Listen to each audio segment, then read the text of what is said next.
Jesus repreendeu o demônio. Este saiu do mesmo que, daquele momento em diante, saiu do menino que, daquele momento em diante, ficou curado. Amém, igreja? Eu comecei a falar na semana passada para os irmãos sobre, se for Jesus a gente atende, mas como não é Jesus que ele está falando agora de outra forma, então a gente põe no mudo, né? Então, vamos lá.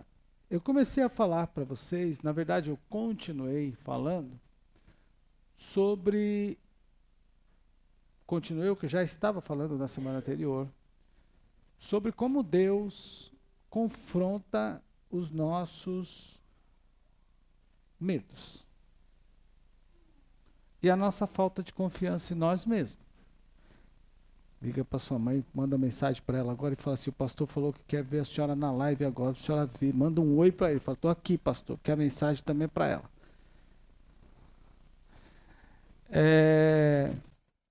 Então, eu fico pensando,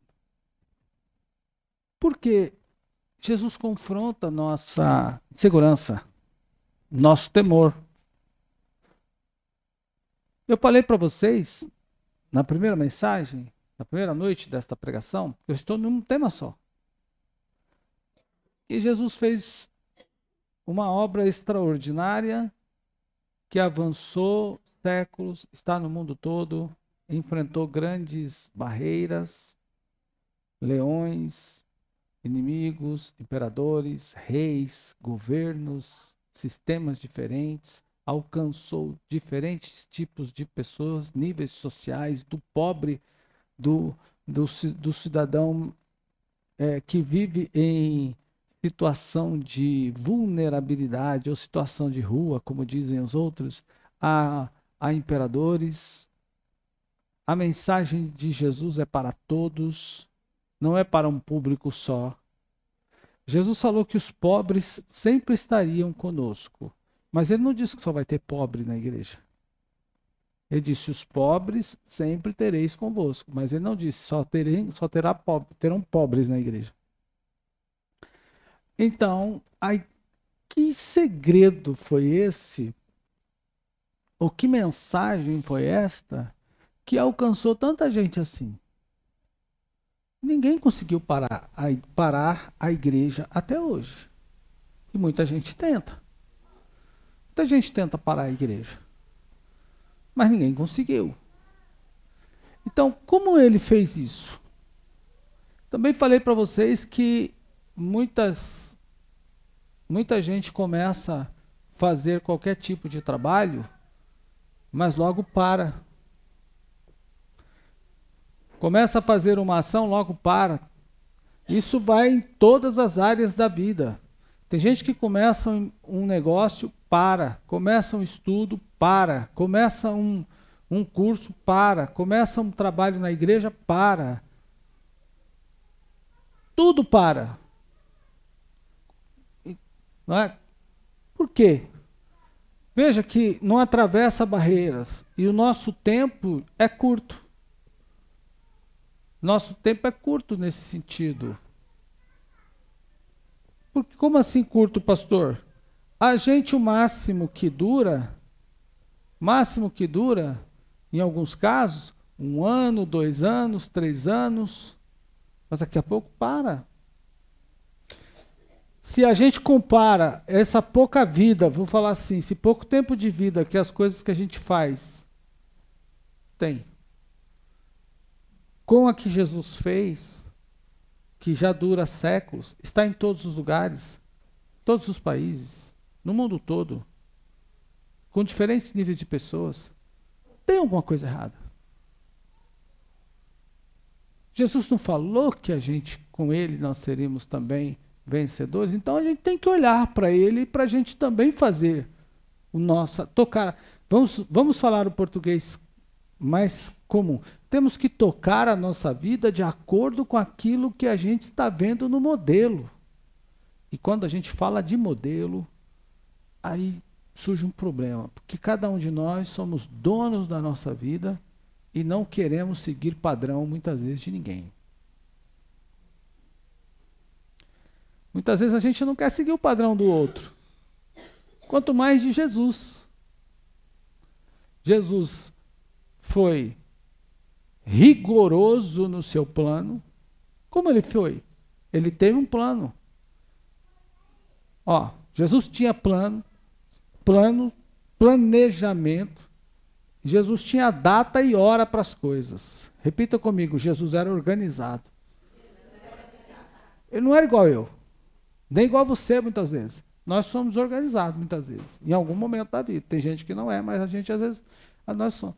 Ah, esqueci disso aqui, vou fazer aqui agora. A irmã Cida esse dia me deu outra bronca. Dia das broncas. Porque, primeiro porque a gente vai viajar no dia seguinte e não arruma as coisas no dia anterior. Mas tudo bem, como eu ia fazer uma viagem rápida, peguei as coisas, peguei rápido e fui. Na volta, larguei tudo lá. No dia seguinte, quando cheguei aqui, cadê as coisas que eu preciso? Ixi, não está aqui, larguei lá. Aí lá vem o sermão da irmã Cida. Por que você não organizou as suas coisas de viagem no dia anterior? Aí eu saí daqui 10 horas da manhã para ir ali em Guarulhos, cheguei 3 horas da tarde lá. Quando eu cheguei, ela falou assim, perdeu um dia todo por causa da sua desorganização.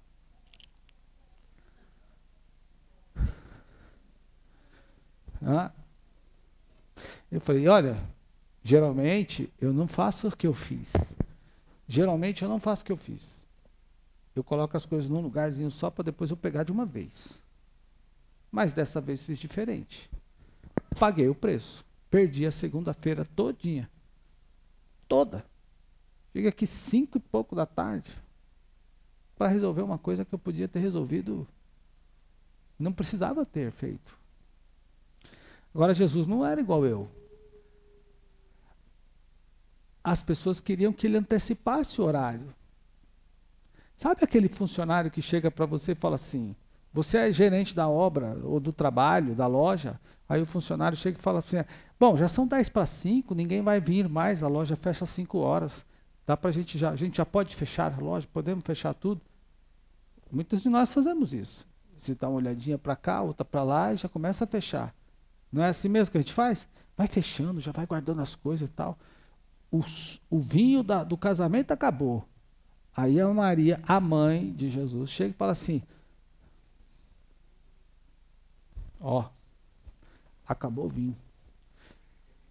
Na linguagem do interiorano, se fosse uma garrafa de café, acabou o café, o que aconteceu? Acabou a conversa. Vou embora. Numa festa, acabou o bolo, cortou o bolo, o que é para fazer? Se acabou o vinho, faz o quê? Eu não sei dizer se a Maria estava dizendo, vamos embora, ou se ela estava pedindo uma providência. Se eu comparar, estou aqui pensando, se eu comparar a garrafa o vinho com a garrafa do café, ela vai falar assim, não tem mais o que a gente fazer aqui, acabou o vinho. Jesus disse o que para ela? Mulher, não é chegada a minha hora. Em outras palavras, eu tenho hora para tudo. Você tem hora para tudo? Você respeita o programa que está feito? A gente não respeita. Se eu não me engano, é João capítulo 9.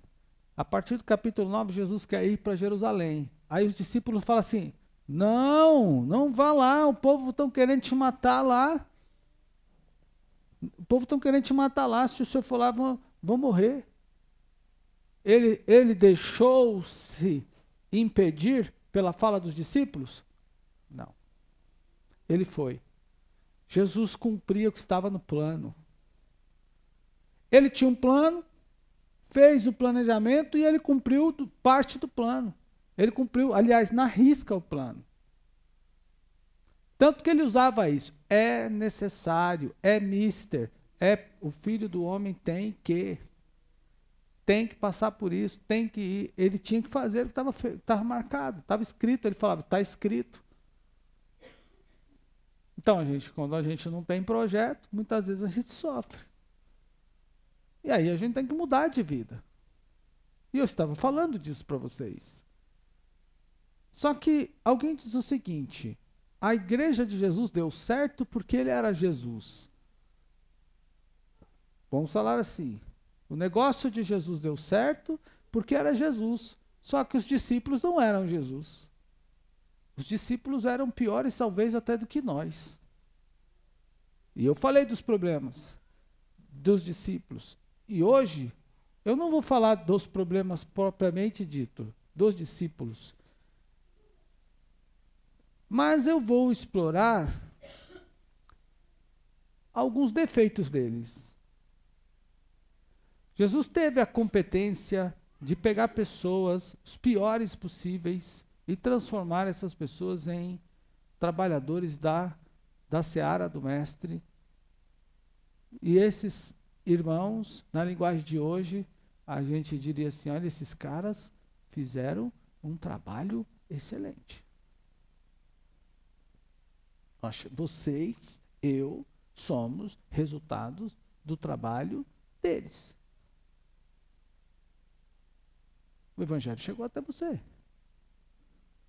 E chegou de uma forma tão forte que faz a gente estar reunidos, alguns estão reunidos há muito tempo, congregando.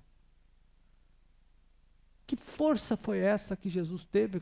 Que competência foi essa? Que capacidade foi essa que ele teve de pegar gente quebrada, falida, desistida, que havia desistido, pessoas que haviam desistido do próprio Evangelho e transformar essas pessoas em ganhadores de alma e donos, portadores de uma mensagem tão forte que ninguém conseguiu esquecer. As pessoas não resistiam àquilo que eles pregavam. Tinha os que resistiam? Tinha sim. Mas aqueles que se converteram permaneceram. Alguns poucos foram perdidos. E é isso que eu quero falar hoje. Então, só que esses irmãos não eram super-homens. Esses discípulos não eram super crentes. Não eram pessoas sem defeitos. Eram pessoas cheias de problemas, desorganizados, medrosos, tímidos, em alguns momentos até covarde. Quem tem medo de... Quem aqui tem medo de entrar numa cova? Tem crente que não quer nem ver o defunto, quanto mais a cova aberta. Não é? Mas você não é diferente de João. Você já viu que João também tinha? Teve. Os discípulos escorreram, as mulheres trouxeram a mensagem para Jesus, para os discípulos, que Jesus havia ressuscitado. Diz a Bíblia que João, apóstolo, eu acho que ele era meio Usain Bolt. Corria. Largou Pedro para trás. Está na Bíblia aí, João. Ó, correu. Quando chegou na porta do túmulo, disse, eu não vou entrar, não. Pedro, entra aí. Está na Bíblia aí. Aí Pedro chegou, depois de alguns minutos atrasado, entrou e viu que o corpo de Jesus não estava lá. Teve medo. Quem tem medo de fantasma, de noite, assombração, escuridão, essas coisas aradas, vulto da noite? Quem tem? Tem gente que não dorme. Ah, pastor, estou vendo coisa de noite, não estou dormindo, estou acendendo a luz, acende o farol do carro, acende o celular, deixa tudo aceso porque não estou vendo nada, estou vendo isso, estou vendo a porta abrir, está batendo na porta, está abrindo, está mexendo na tramela, está mexendo na... Está tudo assim. Ué, os discípulos também tinham. Viram de noite um vulto andando por sobre a água, diz a Bíblia, pensando ser um fantasma, pularam do barco. Pô, se o cara está no barco, você tem um fantasma, ele pula para a água, ué. Olha o que o medo faz. Está na Bíblia aí. Pensando ser um fantasma. Pularam. Ué, tem gente que tem medo disso.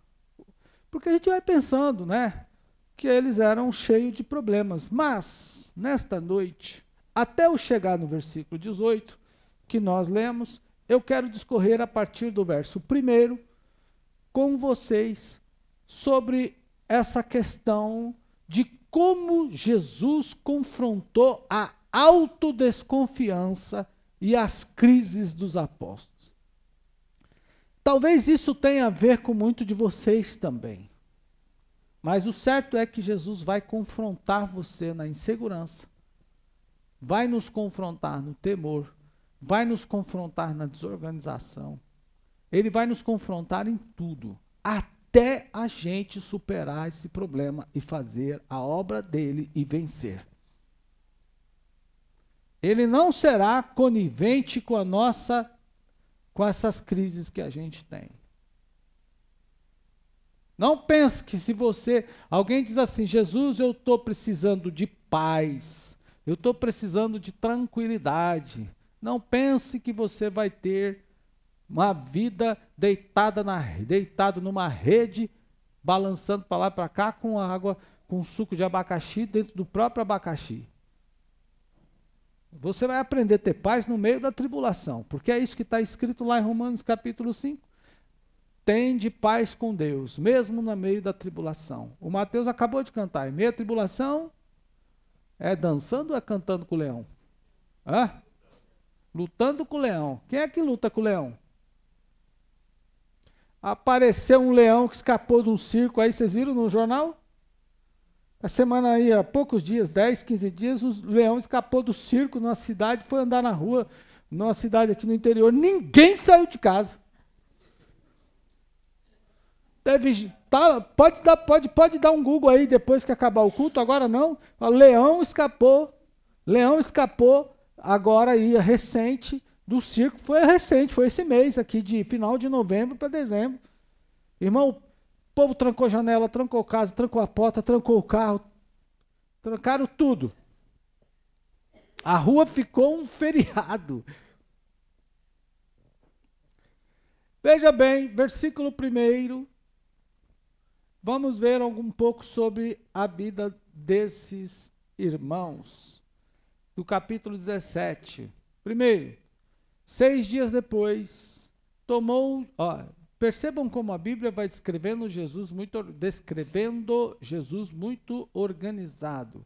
6 dias depois, poucos dias depois, logo a seguir. Tá? Então, Jesus tomou consigo Pedro e a Tiago e a João, seu irmão, e os conduziu em particular a um alto, monte. Eu quero destacar 3 palavras aqui nesse texto. Primeiro, comando. Repitam comigo, comando. O comando da vida dos discípulos não era dos discípulos, mas sempre foi e continuará sendo de Jesus. Não foram os discípulos que tomaram Jesus e o levou consigo. Foi Jesus quem tomou os discípulos e os levou consigo. Não é eu, Jesus, vou com você aonde você quer. É você, discípulo, que vem comigo onde eu quero. O comando é de Jesus. Você pode dizer amém? Jesus comanda a sua vida? Sim ou não? Todas as áreas da sua vida, Jesus comanda? Não? Ele precisa comandar a nossa vida. Se eu não confiar todas as áreas da minha vida a Jesus, eu vou confiar em quem? Ele precisa comandar a sua vida. Segundo ponto, levou consigo em particular.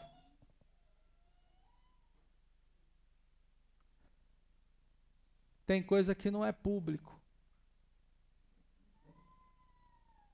Tem lições que Deus nos dá em público, mas tem outras que Ele nos dá em particular. É privativo. Interessante que Jesus só tinha 3 discípulos. Quantos discípulos Jesus tinha, pelo menos, irmãos, destacados na Bíblia? E por que ele disse que os 3 eram em particular? É como ele quer. O comando é dele. E para quem ele quiser. E ele deu uma resposta dura para Pedro, lá em João, está escrito, capítulo, lá no finalzinho de João está escrito, ele diz assim: Pedro, tu me amas? Pedro disse, eu amo. Apacenta minhas ovelhas. Pedro, tu me ama? Amo. Apacenta meus cordeiros. Pedro, tu me ama? Amo. Apacenta minhas ovelhas. Tu me segue. Aí o Pedro falou assim, oxe, e esse cara aí, vai ficar de boa? Ele não vai fazer nada não? Na linguagem de hoje, né? E esse aqui, vai ficar de boa? Jesus falou assim, se eu quero que ele fique aqui, o que você tem a ver com isso? Está na Bíblia aí.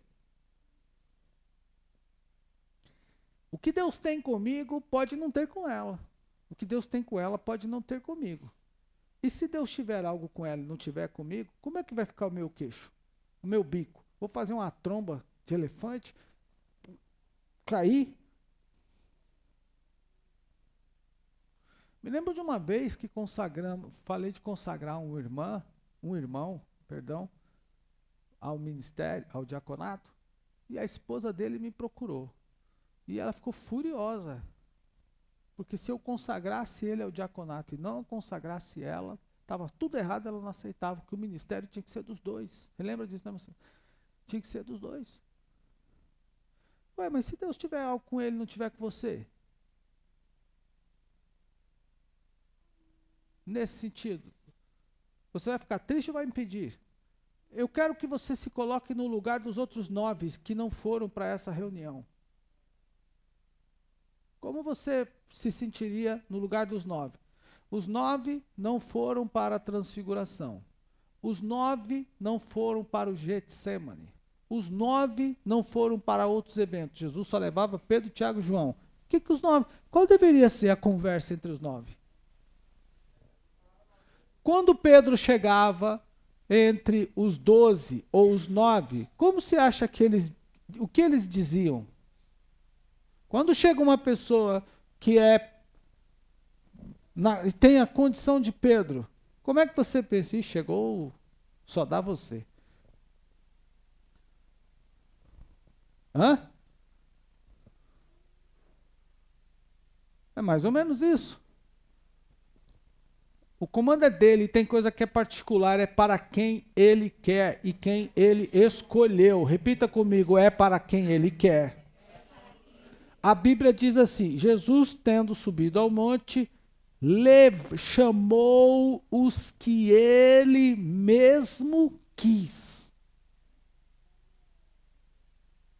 Quem ele não quis, ele não deixou ir. O gadareno ele não quis. Por que Jesus não quis o gadareno entre os discípulos? Está na Bíblia, irmão. A Bíblia diz que o gadareno quase que implora, deixa eu ir contigo no barco. Jesus falou, não, você fica.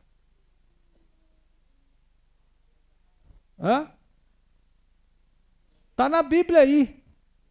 A Bíblia diz que Jesus expulsou os demônios do gadareno e ele quis entrar no barco com Jesus. Jesus falou, ó, nananina, nana, você vai ficar aqui. Não, mas deixa eu ir. Você não vai não, fica aqui. Eu vou ficar fazendo o que aqui? A cidade mandou, não quer eu aqui. Vá para tua casa. Vá para a tua família. Testemunhe na cidade. Terceiro ponto. Levou-o a um monte. É isso? Não. Alto monte. Repitam comigo. O texto diz. Alto monte. Quero perguntar aos irmãos aqui. Se Jesus já dissesse o seguinte, eu vou subir o alto monte, quantos aqui já não subiriam?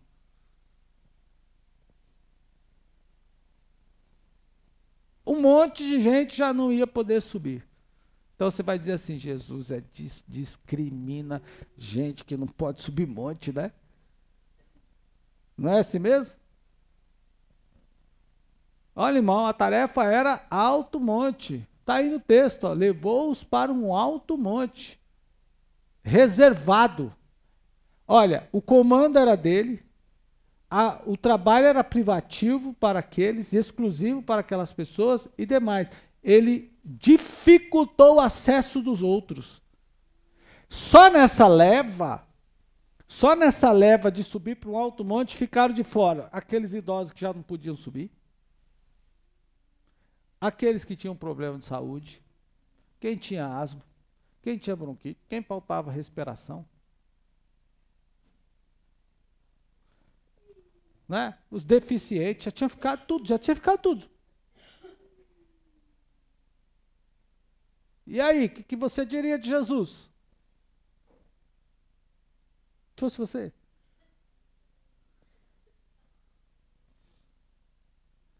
Irmão, se você estivesse entre os outros que não foram, como você ia reagir? Só estamos em um versículo. Depois, ele se transfigurou diante deles. Os discípulos lá estão. De repente começa uma conversa no âmbito na esfera sobrenatural. Elias foi tomado vivo e o Moisés, ninguém sabe onde o corpo dele foi sepultado. E Jesus, então tem o humano Jesus transfigurado, na forma transfigurar, quer dizer, transformar, é a espécie da metamorfose, ele mudou o aspecto, a aparência, daquilo que ele posteriormente seria, depois de ressuscitado, tal como a igreja será, conforme descreve 2 Coríntios capítulo 3, versículo 8. Nós somos transformados gradativamente. Jesus foi transformado instantaneamente. E os discípulos, percebam aqui um detalhe da conversa. Vamos para detalhes do texto. Olha, verso 3. E eis que lhe apareceu, verso 2. E transfigurou-se diante deles, o seu rosto resplandeceu como um sol, as suas vestes se tornaram brancas como a luz, e eis que lhes apareceram Moisés e Elias falando com ele. Espera aí, o Moisés estava morto, o Elias já tinha sido arrebatado, Jesus estava vivo. Olha que mistura de esferas, vivo, morto, e um que a gente nem sabe se está vivo ou se está morto, mas a Bíblia diz que Moisés também morreu. Moisés morreu, agora a gente não sabe se Elias morreu, porque a Bíblia diz que foi tomado vivo. E agora? A Bíblia não fala da morte de Elias, a Bíblia diz que ele foi tomado vivo. Não está escrito que Elias morreu, está escrito que ele foi tomado vivo. Alguém aqui sabe dizer se ele morreu? Então olha que coisa. E aí diz a Bíblia, ó, apareceram falando com quem? A conversa aqui era com quem? Os três estão conversando. Vamos criar uma cena. Aqui está o Moisés, o Elias e Jesus. Os três conversando. Aí o Pedro está ali. O que será que eles estão falando, né? Pedro está lá, porque era o Pedro. Era o Pedro. Olha como o Pedro aparece no cenário. De repente, diz a Bíblia, verso 4, e Pedro, tomando a palavra, era enxerido, repita comigo, o enxerido, era enxerido, né? O interiorano fala, o xereto. Olha lá, olha o Pedro aqui, ó. Olha só, Jesus, Moisés e Elias estão batendo um papo. Porque a Bíblia diz que quem apareceu falando com ele, foram Moisés e Elias. Eles não falaram. Moisés e Elias falaram com Jesus. Moisés e Elias não falaram com Pedro. A conversa não era com Pedro, era com Jesus. Hã?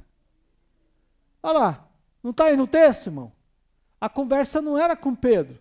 Está aí, vamos ler de novo, ó. E eis que, olha lá, e eis que lhes apareceram Moisés e Elias falando com ele, falando com Jesus. Não era com Pedro. Então, Pedro tomando, repetem comigo, repete comigo, tomando a palavra.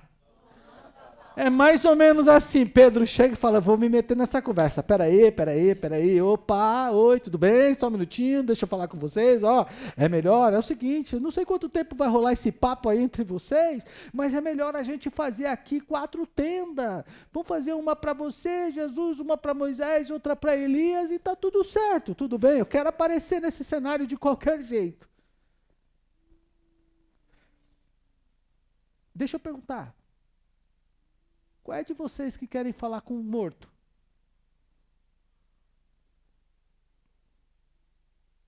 Quem de vocês falaria com o morto? O que foi, Mateus, que você está tão pensativo assim? Mateus fez assim, ó. Acho que ele virou aquele fantástico mundo do Bob, sabe? Você já pensou? Você está lá, o morto vai falar com você. Você tem coragem de falar com o morto? Mas o Pedro se atreveu a entrar na conversa com Moisés. O Silvanes contou uma vez que estava num velório e aí o falecido tinha irmãos e uma irmã. E ela se debruçou em cima do caixão e começou a chorar. Jesus levou minha irmã, não sei o que e tal. Aquela choradeira toda que todos nós, né? Obviamente, quem não já fez isso vai fazer um dia, não é? E aí, de repente, o defunto ressuscitou.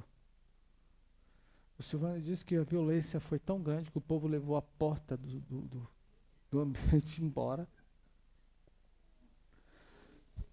Ele falou assim, Marco, a porta, o povo levou no peito, o cara saiu com porta e tudo. Pior não foi levar a porta embora. Pior foi a irmã que estava viva morrer.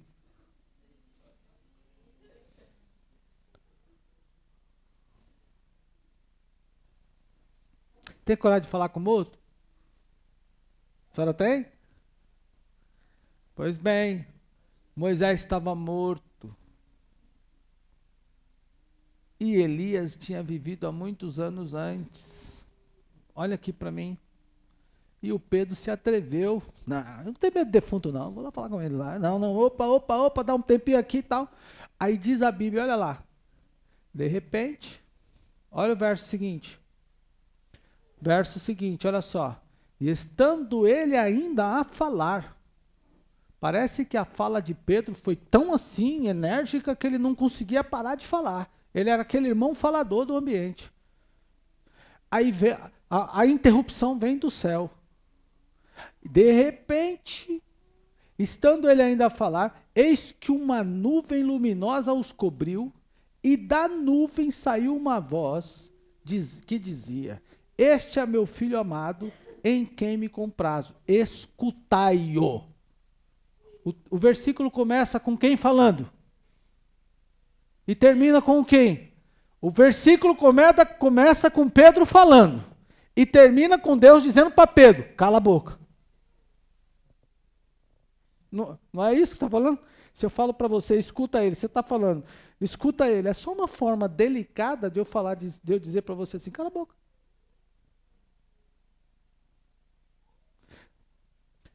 Eu vou fazer aqui um trabalhinho bem simples, que não é o nosso costume, mas dá uma pegadinha no irmão do seu lado e diga assim, ó, de vez em quando, Deus vai te dar um educado, cala a boca.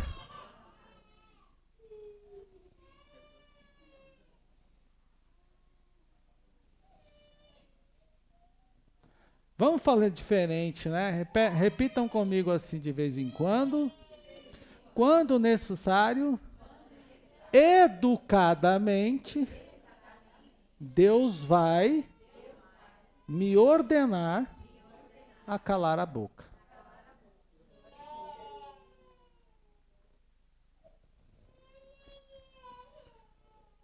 Pedro falava demais, parece. O cara não teve medo do defunto, de falar com o defunto, mas olha o que aconteceu. Depois disso, verso 6, e os discípulos, ouvindo isso, caíram sobre o seu rosto e tiveram grande medo. Não tem medo de falar com o defunto, ou o sujeito que tinha morrido, mas tem medo de ouvir a voz de Deus.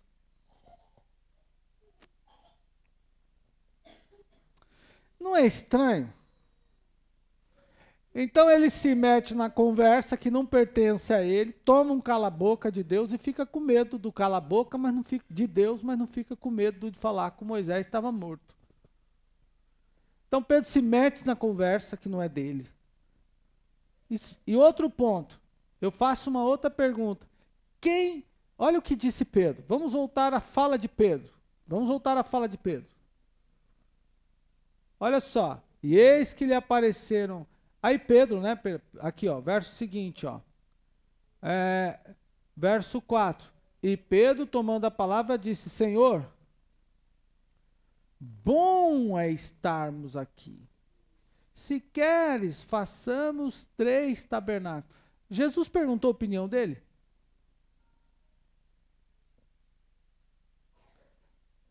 Tem alguma passagem na Bíblia aí que Jesus está perguntando para ele se é bom, se é ruim, está ali? Por que às vezes a gente quer dizer se é bom, se é ruim, o que Deus está dizendo para a gente fazer? Ou a gente confia em Deus, ou a gente não confia em Deus. Jesus não perguntou a opinião de Pedro. Mas vamos seguir, vamos mais avante. Aí, tem um outro ponto. Depois disso tudo, vamos lá para o verso 9. E descendo eles do monte, Jesus lhe ordenou: não conte para ninguém. Por que será que Jesus falou que não era para contar para ninguém? Irmão, quando você conta uma coisa para alguém que você sabe que é meio fofoqueiro, o que é que você pede para ele? Vou contar um negócio para você, mas não falo para ninguém.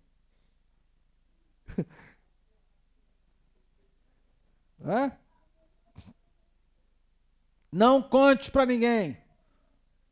Jesus estava ensinando para os discípulos o seguinte: vocês precisam aprender a controlar a língua. Tem coisa que é para você falar na hora certa e tem coisa que não é para você falar naquele momento. Tem que se controlar. Uma pessoa nos falou assim, a mim, da seguinte maneira: não conte segredo para mim.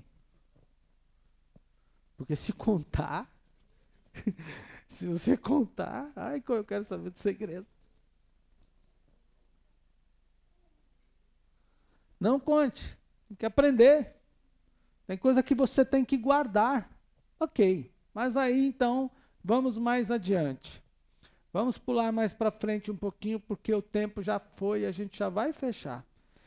Depois dessa experiência toda, aí os discípulos todos murchos, porque a Bíblia diz que foi Jesus que tomou-os pela mão, né? Diz aqui, ó, e Jesus, então, aproximando dele, tocou e diz: levanta, não tenho medo, pode parar. Vocês não têm medo de falar com quem já morreu, mas tem medo da voz de Deus? Pode ficar quieto, pode levantar, tranquilo. Aí eles descem do monte, e ao descer do monte, olha com que eles se deparam. Imagine como eles estavam descendo agora. Irmão, como é que você desceria de uma experiência como essa com Jesus, de um monte alto como esse? No mínimo você desceria, o que você diria para os outros 9 que ficaram lá embaixo? Eu fui e você não. Eu ia contar que eu passei lá em cima? Você conta o sufoco que você passou lá em cima? Você ia contar lá: rapaz, tomei um cala-boca lá. Ou então, se fosse como eu, já diria o seguinte: olha, pede para ele falar o que Jesus mandou acontecer. Pede. Não, Jesus falou, não conte nada para ninguém. Tem coisas que são só suas e de vocês e de Deus. Tem coisa que é minha e de Deus. Tem coisa que é de você e de Deus e acabou. Não é para falar para os outros. Mas eles desceram, então vamos manter a pose, né? E os outros? E aí, lá embaixo? Não, vamos. O que aconteceu lá? O que aconteceu lá? Veja o que aconteceu. Verso 14. Vamos o que aconteceu. Eles descendo todo posudo, né? Todo pomposo, todo cheio de, né? Todo cheio de alegria. Olha só. E quando chegaram, a multidão se aproximou. Ó, quando chegaram, a multidão, ao povo que estava lá embaixo, tinha muita gente esperando, né? E todo mundo falando, olha, esses caras passaram horas com Jesus, devem ter visto coisas lá, porque imagine como eles desceram, irmão. A ponta da língua, gente, eu vi Moisés, eu vi Elias. Alguém dizia, não, Elias é uma fábula. Não, eu vi Moisés e Elias. Ele transfigurou tudo aquilo que ele disse que vai acontecer conosco, ele mostrou, eu vi. Os discípulos viram Jesus como ele ficaria depois de ressuscitado. Era prova, era para eles pregarem com força, nós vimos. Aí eles desceram, todo pomposo, não é? E aí aproximou-se um homem, pondo-se de joelho diante deles e dizendo, Senhor, tem misericórdia de mim. Por quê? Tem misericórdia do meu filho que é lunático e sofre muito, pois muitas vezes cai no fogo. Olha como o cara constrói essa narrativa do menino. Cai no fogo, ó, muitas vezes na água. Então o menino se joga na fogueira, se joga no rio, se joga no mar. O negócio é grave. Aí ele diz ainda, e eu trouxe, olha lá, trouxe-o aos teus discípulos e eles não puderam curá-lo. Ué, como é que eles que estavam descendo, todo pomposo, junto com os outros 9, se depara com essa acusação? Diante de quem? Diante de quem o sujeito falou isso? Só para Jesus? A multidão. Para onde foi, irmão? Eu fico pensando, olha aqui, respondam para mim. Para onde foi aquela alegria toda de ter descido do monte e ter visto Jesus, tudo aquilo que viu? Quando o homem fala assim, está descendo com ele do monte, mas não curou meu filho que estava doente. Não, nenhum de vocês, porque ele não disse assim, ó, eu trouxe para estes que estavam aqui, enquanto o senhor estava lá. Ele disse no geral, eu trouxe para os seus discípulos. E eles, incluindo os 3 que estavam lá, não puderam curá-lo. E aí Jesus, olha a fala de Jesus. Eita gente mal, crente bule de pouca fé. Olha só, Jesus respondendo, ó geração incrédula e perversa. Até quando estarei com vocês e vocês não, até quando vos sofrereis? Irmão, agora parece que Jesus pega, eu fico pensando, esse sermão aqui é para os discípulos ou para o povo? Hein? Esse sermão aqui, geração incrédula, é para os discípulos ou para o povo? O que deixou Jesus nesse calor? Foi o rapaz ficar endemoniado de joelho ou foi o discípulo, ele denunciar que os discípulos não puderam curar, ou os discípulos de fato não puderem curá-lo? Não terem conseguido curar o menino? Agora eu pergunto, se você está no lugar dos discípulos, depois de uma acusação dessa, para onde você vai? Se você está descendo o monte, porque a cena foi o seguinte, ó, eles desceram do monte, a multidão estava lá, aproximando, o cara chegou e falou, ó, eu trouxe aqui, Senhor, pelo amor de Deus, cura meu filho, porque esses seus discípulos aí, ó, para onde você ia, irmão? Eu acho que eu pegava o caminho de volta para o Monte de Costa mesmo, né?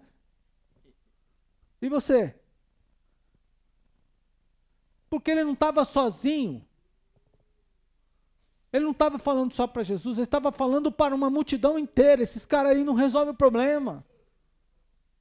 Eles andam com o Senhor, sobe o monte, desce do jeito que desce, estão do jeito que estão, faz o que faz, mas quando a gente traz um problema para eles não resolvem. E tem um detalhe, aí vamos para o capítulo 14 de João, depois de um sacode como esse, vamos ver como ficaram os discípulos, vamos lá, capítulo 14 de João, e eu vou finalizar aqui, a gente continua na semana que vem, João 14, olha só o que Jesus disse, ó, João 14, versículo 1, ele diz assim, ó, não se perturbe o coração de vocês. Creiam em mim. Creiam também, ó, creiam em Deus e creiam em mim. Na casa de meu pai há muitos aposentos. Se não fosse assim, eu teria dito, vou preparar-vos lugar. Aí disse-lhe Tomé, Senhor, para onde que o Senhor vai que a gente não pode ir? Para onde o Senhor vai que a gente não pode ir? Põe-se no lugar. O pai de família já tinha acusado os discípulos que não pode curar. A multidão já sabia que eles não resolviam o problema daquela sociedade, daquela comunidade.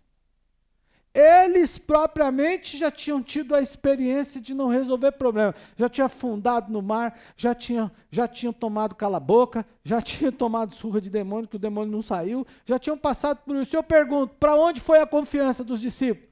E quando Jesus vê os discípulos reunidos, disse, ó, eu estou indo para um lugar que vocês não podem ir agora. Eles opa, peraí. Olha para um lado, doente, olha para o outro, demônio, olha para o outro, morto para ressuscitar, gente colocando todo aquele tipo de problema, pessoas com todo tipo de problema na frente deles, ele fala, peraí, nós não podemos resolver um problema ali, agora está toda essa multidão aqui, o senhor vem e fala para a gente que vai embora e a gente vai fazer o que com isso aí? Como é que você faria? Vá atrás dele, vão atrás de Jesus para resolver o problema de vocês? Como você se sentiria, meu irmão? Minha irmã, Deus confronta a nossa insegurança. Ele não vai nos alisar. Olha, meu filho, tenha paciência, eu vou te dar força, eu vou te dar fé, eu vou te dar ânimo. Não, ele vai confrontar a nossa insegurança. A gente vai ter que uma hora decidir. E agora, eu não sei se vou para a direita ou se vou para a esquerda. Para onde eu vou?